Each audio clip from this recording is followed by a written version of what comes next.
Hello my dear friends and my dear students, कैसे आप सभी। उम्मीद करता हूँ आप सभी बहुत अच्छे होंगे। दोस्तों, आज की सेशन में आप लोगों के लिए मैं मैथ्स में लेकर आया हूँ भाज्य, भाजक, भागफल और शेषफल पर आधारित सवाल। और इसमें हम देखेंगे भाग देने की एक दूसरी विधि या दूसरा मेथड, जिसको हम कहते हैं आंशिक गुणनखंड विधि। आंशिक गुणनखंड विधि से हम कैसे शेषफल या भाज्य निकालते हैं, तो वो सारी चीज़ें सीखेंगे। एक हमारा नॉर्मल मेथड होता है, सामान्य विधि होती है भाग देने की, जिसको हम सीखते हैं और आप लोगों ने भी सीखा होगा। लेकिन ये जो नया मेथड है, इसको हम सीखना क्यों चाहते हैं? क्योंकि इस पर आधारित कुछ क्वेश्चंस बनते हैं। उन क्वेश्चनों को हल करने के लिए आपको इस मेथड को सीखना होगा। और कोई बड़ा मेथड नहीं, कोई लेंदी मेथड नहीं, सिंपल सा है, बहुत ही आसानी से आप समझ जाएंगे। बस वीडियो को शुरू से लेके एंड तक ज़रूर देखिए, और अगर वीडियो अच्छा लगे तो वीडियो को लाइक करिए और अपने दोस्तों को भी शेयर कर दीजिए। और जो अभी तक हमारे चैनल पर जुड़े हुए हैं बट चैनल को सब्सक्राइब नहीं किया है, उनसे कहूँगा कि चैनल को सब्सक्राइब करके बेल आइकन हिट कर दीजिए, ताकि नोटिफिकेशन आप तक आसानी से पहुँच सके। तो आइए सेशन स्टार्ट करते। सबसे पहले दोस्तों, मैं आप लोगों को बता दूं, हमारी जो सामान्य विधि होती है भाग देने की, वो क्या होती है और उसमें जो है क्या क्या हमें प्राप्त होता है। तो यहाँ से हम सिंपल इस तरह से हम भाग देते हैं। यहाँ पर जो होता है हमारा, यहाँ पर हम लिखते हैं भागफल को, भागफल, और नीचे हम लोग जब नीचे कुछ बच जाता है तो उसको बोलते हैं रिमाइंडर या शेषफल। इसको कहा जाता है शेषफल। ये हो गया हमारा क्वेश्चन। अब बात आती है भाज्य और भाजक की। तो कई लोगों को कन्फ्यूज़न हमेशा रहता है कि यहाँ भाज्य आएगा कि यहाँ भाज्य आएगा, है ना, या भाजक यहाँ होगा कि यहाँ होगा। तो ये कन्फ्यूज़न हमेशा के लिए आप दूर करिए। आप याद रखिए, हमेशा जो भाज्य होगा, जिसमें आप भाग देने वाले हैं, वो हमेशा भाज्य कहलाता है। जो बटने वाला है, भाज्य होने वाला है ना। और जिससे हम भाग दे रहे हैं वो कहलाता है भाजक। देखिए नाम से स्पष्ट हो रहा है, भाजक, है ना। भाजक जो भाजने वाला है, जो काटने वाला है, जो बांटने वाला है ना। तो ये आपका भाज्य हो गया। तो आई होप ये चारों चीज़ें हम जब एक भाग की प्रोसेस करते हैं तो ये चारों चीज़ें हमें प्राप्त होती है। और ये हमारा सामान्य मेथड है। अब इसी से एक फॉर्मेट भी तैयार होता है। एक फॉर्मेट क्या तैयार होता है? मान लीजिए आप भूल गए भाज्य क्या था, बस आपको इतना पता है, भागफल पता है, शेषफल पता है और भाजक पता है। तो आप भाज्य का पता लगा सकते हैं। कैसे लगा सकते हैं? तो आइए देखते हैं हम लोग। आपको कुछ नहीं करना है, आपको करना है भाजक में भागफल का इंटू करेंगे, और जो उनका गुणनफल होगा उसमें शेषफल को प्लस कर देंगे। हम शेषफल को प्लस कर देंगे तो हमारे पास हमें जो प्राप्त होगा, हमें भाज्य प्राप्त हो जाएगा। क्या प्राप्त हो जाएगा? भाज्य। इसको उदाहरण के लिए हम ऐसा समझ सकते हैं, 4 का भाग 4 से 35 में भाग दे रहे हैं, तो 4 का टेबल ऐसा पढ़िए कि 35 से ज़्यादा ना हो, तो 4 8 32 हो जाएगा। यहाँ से हमने देखा रिमाइंडर क्या आया हमारे पास, रिमाइंडर आ गया हमारे पास 3, रिमाइंडर आ गया 3, शेषफल आ गया 3। अब मान लीजिए आप भूल गए कि यहाँ पर मेरे पास भाजक क्या था। बस मुझे इतनी चीज़ें पता है, मुझे ये पता है, भाजक पता है, भागफल पता है और शेषफल पता है, भाज्य का पता नहीं है। तो भाज्य को आसानी से हम पता लगा सकते हैं। ये हो जाएगा 4 दूनी 4 8 32, इसका गुना कर दो और शेषफल को प्लस कर दीजिए। तो 4 8 32 और 3 कितना हो जाएगा? 35 हो जाएगा। और 35 ही तो हमारा भाज्य था। तो ये फॉर्मेट आपको याद रखना है सीधे सीधे दिमाग में, ठीक है। और इसी बेसिस पर कुछ क्वेश्चन, नॉर्मल क्वेश्चन भी आते हैं जो आप लोग बना सकते हैं भाज्य निकालने वाले। फॉर्मेट को मैं यहाँ लिख देता हूँ व्यवस्थित तरीके से, इसका स्क्रीनशॉट ले सकते हो आप लोग। तो फॉर्मेट क्या है भाई? तो हमने क्या किया, भाजक का भागफल में मल्टीप्लाई किया, तो हम निकाल रहे हैं भाज्य। तो हम पहले लिख देते हैं भाज्य, इसको डिवाइडेंड भी कहते हैं भाई, डिवाइडेंड, है ना, या डिविडेंड। भाज्य बराबर भाजक, डिवाइजर होगा हमारा, इनटू भागफल, और हमने प्लस जो किया है वो क्या प्लस किया हमने? शेषफल, रिमाइंडर। तो इस तरीके से एक हमारे पास फॉर्मेट तैयार हो गया। आई होप आप लोगों को समझ में आ गया ये फॉर्मेट कैसे आया, कहाँ से आया और इसकी क्या ज़रूरत होती है, अभी आप लोगों को पता चलेगा। तो ये हमारा एक नॉर्मल मेथड है भाग विधि। अब हम आज जो सीखने वाले हैं, आंशिक गुणनखंड जो है उससे हम भाग कैसे करते हैं, आंशिक गुणनखंड विधि। तो आइए सीखते हैं फटाफट। अब मैं इसको आपके सामने से इरेज कर रहा हूँ, ये फॉर्मेट आपके सामने रहेगा। फिर से एक बार रिपीट कर देता हूँ मैं। भाज्य हमें निकालना है तो हमें भाजक इंटू भागफल प्लस शेषफल करना होगा। ठीक है दोस्तों, चलिए देखते हैं भाग देने की आंशिक गुणनखंड विधि क्या होती है ना, कैसे इससे भाग दिया जाता है, किस तरह के क्वेश्चंस होते हैं, सारी चीज़ों पर डिस्कस करेंगे हम लोग। तो पहले आप लोग जो है थोड़ा सा इसका फॉर्मेट लिखने का तरीका देख लीजिए। इसको कुछ इस तरह से लिखा जाता है। अब यहाँ से इस तरह से लिखेंगे हम इसको। यहाँ पर होगा आपका भाजक, इधर साइड में हम भाजक लिखेंगे जिससे हमें भाग देना है, और यहाँ पर आपका आएगा भाज्य, जिस संख्या में आप भाग दे रहे हैं वो संख्या आएगी, इसको भाज्य कहेंगे। और यहाँ पर हम लेंगे शेषफल, इधर हम शेषफल लिखते हुए चलेंगे, इधर भाजक लिखेंगे। अब यहाँ पर देखिए, यहाँ पर बीच में क्या आएगा, तो यहाँ पर हमारा भाजक, एक भाजक, दो भाजक, तीन भाजक हो सकते हैं, और यहाँ पर आएगा आपका भागफल, यहाँ पर हम लिखेंगे भागफल। ठीक है, तो ये इसका पूरा स्ट्रक्चर होता है। अब क्वेश्चन किस तरह से आता है इसमें और कैसे उसको बनाना होता है, तो इन चीज़ों को हम अच्छे से समझेंगे, बेहतर तरीके से समझेंगे। तो चलिए एक क्वेश्चन लेते हैं सबसे पहले, और क्वेश्चन के बाद ही आप लोगों को पता चलेगा कि इसका प्रयोग हमें कैसे करना है। क्वेश्चन जो है, जब हमें क्रमागत शेषफल पूछता है, क्वेश्चन क्रमागत है ना, शेषफल निकालने के लिए आता है, तब आपको जो है इस मेथड की ज़रूरत पड़ती है। या फिर कई इस तरह से क्वेश्चन आते हैं, भाजकों का क्रम उलट दिया जाए तो क्रमागत शेष क्या होगा, है ना। तो ये सारे क्वेश्चन जो है इसी से आपके सॉल्व हो जाएंगे। बस आप लोग जो है बने रहिए हमारे साथ। और अगर दोस्तों वीडियो अच्छा लग रहा है, चीज़ें पसंद आ रही है, कंसेप्ट क्लियर हो रहे हैं, तो वीडियो को लाइक ज़रूर करिए। एक लाइक तो बनता है, और अपने दोस्तों में भी शेयर कर दीजिए। तो आइए सीखते हैं हम लोग आगे। ये रहा आप लोगों के लिए स्क्रीन पर क्वेश्चन। 343 में 5, 6, 7 से लगातार भाग देने पर उनके क्रमागत शेष क्या होंगे। जब इस तरह से क्वेश्चन आता है तब जो है हमें इस मेथड का प्रयोग करना होता है। अब कैसे प्रयोग करेंगे वो हम देखेंगे ध्यान से।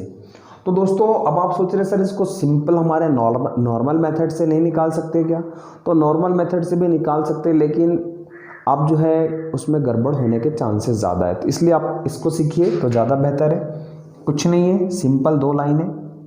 अब हम जान चुके हैं कि यहाँ भाजक होगा, यहाँ भाज्य आएगा, और यहाँ शेषफल लिखेंगे हम। तो यहाँ पर सीधा सीधा लिख लेते हैं। हमारा भाज्य कितना है जिसमें भाग देना है, वो है 343, है ना, जिसमें भाग देना है। और हमारे भाजक क्या है, 5, 6 और 7, 3 भाजक है, 5, दूसरा भाजक है 6, तीसरा भाजक है 7। अब इस तरह से हमने पुट कर दी वैल्यूज़। अब हमें क्या करना है, भाग देना है। तो हम 543 में 5 का भाग देंगे सबसे पहले, और भागफल यहाँ लिखते हुए चलेंगे, और शेषफल को इधर लेंगे। तो ये हो जाएगा 5 6 30, बचा 4, 5 8 40 हो जाएगा। तो यहाँ पर आपका 3 शेषफल बचेगा भाई। हाँ, यहाँ शेषफल लिखना है। अब 6 का भाग इसमें करेंगे हम, 6 कम 6, यहाँ भी 6 कम 6, बचा कितना, रिमाइंडर 2। अब 7 का भाग हम इसमें करेंगे, तो 7 एकम 7, बचा कितना, 4। तो ये जो आपके आए हैं, ये जो शेषफल निकल कर आए हैं, यही आपके क्रमागत शेष होंगे। तो आप कह सकते हैं 3, 2 और 1, ये क्रमागत शेष आपके बचेंगे। यही आपके ऑप्शन में होगा आंसर। तो उम्मीद करता हूँ ये चीज़ आपको अच्छे से क्लियर हुई है, बेहतर तरीके से समझ में आई है। तो चलिए अब अगले क्वेश्चन की ओर चलते हैं। ये तो एक बेसिक क्वेश्चन था। अब इसमें जो है बहुत सारे डिफरेंट टाइप के क्वेश्चन भी बनते हैं, तो उन क्वेश्चनों को भी हम बनाने की कोशिश करेंगे। तो नोट करिए, इसको स्क्रीनशॉट ले लीजिए। एक क्वेश्चन और हो जाए सिंपली ऐसा ही तो बढ़िया रहेगा, है ना, इच्छा है आप लोगों की। तो 242 में, अब पूरा क्वेश्चन नोट नहीं कर रहा हूँ दोस्तों मैं, हाँ सीधा नोट करूँगा। 242 में 8 एवं 9 से 8 एवं 9 से भाग देने पर क्रमागत शेषफल क्या बचेगा, ये हमारा क्वेश्चन है। तो हम सिंपली वही तरीका अपनाएंगे जो अभी हमने पिछले क्वेश्चन में अपनाया। 242 पहले 8 से देंगे और फिर 9 से देंगे भाग। तो 8 से दीजिए, 8 तिया 24 हो जाएगा, बचेगा कितना 2, 8 से छोटा है, भाग नहीं जाएगा, भागनाश तरीका 0 हो जाएगा, तो खुद 2 ही शेषफल बचेगा। अब यहाँ से 9 तिया 27 हो जाएगा, यहाँ पर बचेगा 3 शेषफल। तो दोस्तों ये हमारे शेषफल बच गए क्रमागत। तो ये आपका 2 और ये 3, ये क्रमागत आपके शेष बचेंगे। क्रम से आपने भाग दिया तो क्रमागत शेषफल बचेगा। तो ये इसका आंसर हो जाएगा 2 और 3। चलिए आगे चलते हैं हम लोग अगले क्वेश्चन की ओर। वह सबसे छोटी संख्या कौन सी है जिसमें 4, 6 एवं 8 से लगातार भाग देने पर क्रमागत शेष 3, 4 एवं 2 प्राप्त होता है। अब दोस्तों यहाँ पर क्वेश्चन में क्या किया है, आपको भाजक दे रखे हैं और शेषफल दे रखे हैं। हमें वो संख्या निकालना है जिसमें भाग देना है, मतलब हमें भाज्य निकालना है। कुल मिला के हमें भाज्य निकालना है। तो फिर से हम इसी तरीके से पहले अरेंज कर लेंगे। अब यहाँ से हम अरेंज करेंगे इसको, तो हमारे भाजक है 4, 6 और 8, शेषफल है 3, 4 और 2, ये हमारे शेषफल बचे। हमें भाज्य पता नहीं है तो हम भाज्य को मान लेते हैं, भाज्य x है, जिसमें भाग देना है उसको x ले लो। और यहाँ पर जब 4 से आपने x में भाग दिया होगा तो भागफल y आएगा, 6 से y में भाग दिया होगा तो z आएगा, और z के बाद 8 में दिया होगा तो यहाँ पर लेना है हमें 1, अंत में क्या लेना है, हमें 1 लेना है। तो इस तरीके से हमने अरेंज कर लिया। अब दोस्तों हमें कैसे आंसर पर जाना है, तो ये ऊपर वाला जो फॉर्मेट लिख रखा है इसकी ज़रूरत अब हमें पड़ेगी।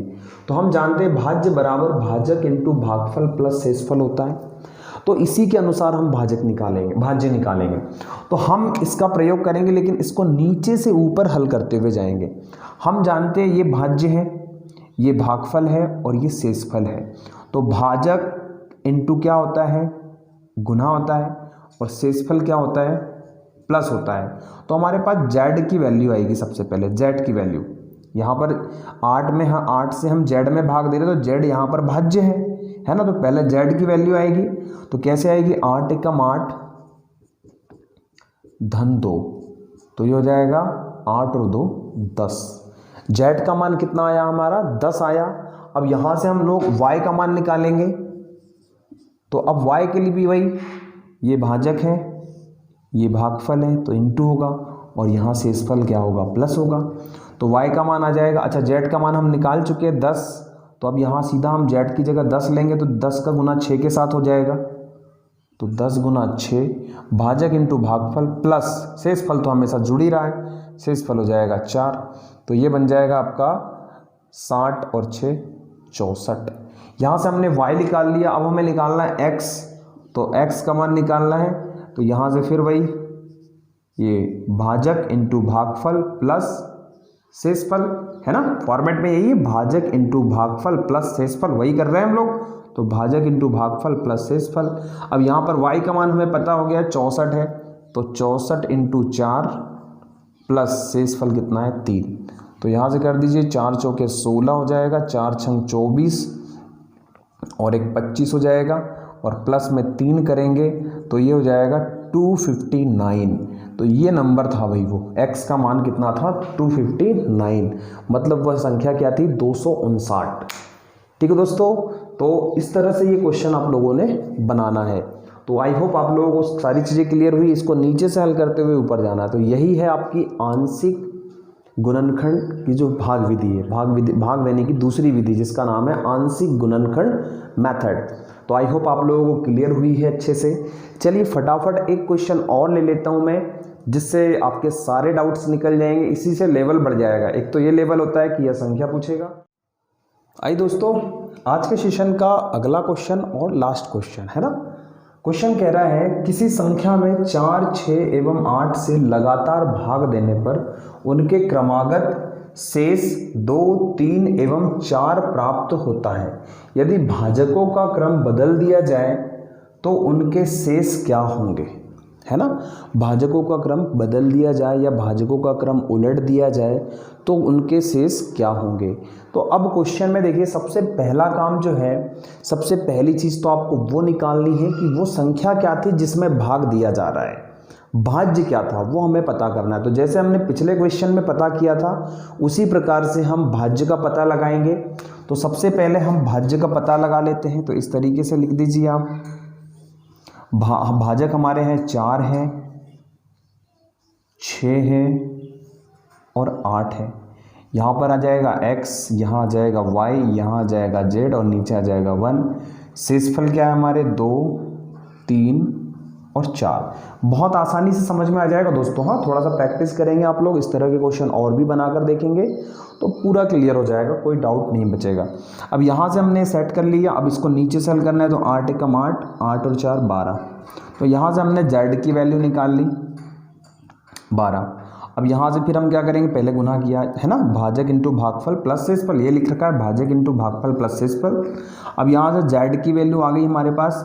अब y की वैल्यू निकालना है तो 6 का गुना z के साथ होगा और इसमें 3 जुड़ेगा शेष, तो y का मान बन जाएगा भैया कितना 12। 12 छंग 72, मतलब 12 गुना 6 होगा प्लस 3 करेंगे तो ये आ जाएगा 75। 12 छंग 72 और 3 75। अब हमें x की वैल्यू निकालना है तो x की वैल्यू भी निकाल लीजिए। ये आ गया y का इंटू हो जाएगा इसमें और यहाँ से शेषफल जुड़ जाएगा, भाजक इंटू भागफल प्लस शेषफल। तो यहाँ से हमारे पास आ जाएगा 75 इंटू 4 प्लस 2। तो यहाँ से हम देखेंगे 75 का गुना करेंगे हम, 7 चौक 28, 280, 20, 302 हो जाएगा भैया। इसको देख लीजिए आप लोग। तो हमने x का मान निकाल लिया, जिसमें हमें भाग देना था, वो संख्या हमारे पास आ चुकी है 302। अब ये कह रहा है यदि भाजकों का क्रम बदल दिया जाए तो उनके शेष क्या होंगे। अब बोल रहा है भाजकों का क्रम बदल दिया जाए। अभी भाजकों का क्रम क्या रखा है हमने, 4, 6 और 8 रखा है। अब इनका क्रम अगर बदल दिया जाए तो 8, 6 और 4, ये क्रम बदलना है हमें, यही क्रम बदलने का बोल रहा है वो। 4, 6, 8 लिखा है तो हम लिखेंगे 8, 6, 4 और हमें पता है संख्या x का मान क्या आ गया 302। तो अब हम यहाँ 302 रखेंगे और इधर हमारे पास जो शेषफल आएंगे वही हमारा आंसर होगा, है ठीक है।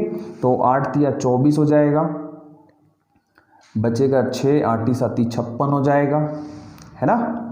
यहाँ पे देखिए 8 तिया 24 बचा 6, 8 7 56, तो यहाँ बच गया 6 पहला रिमाइंडर।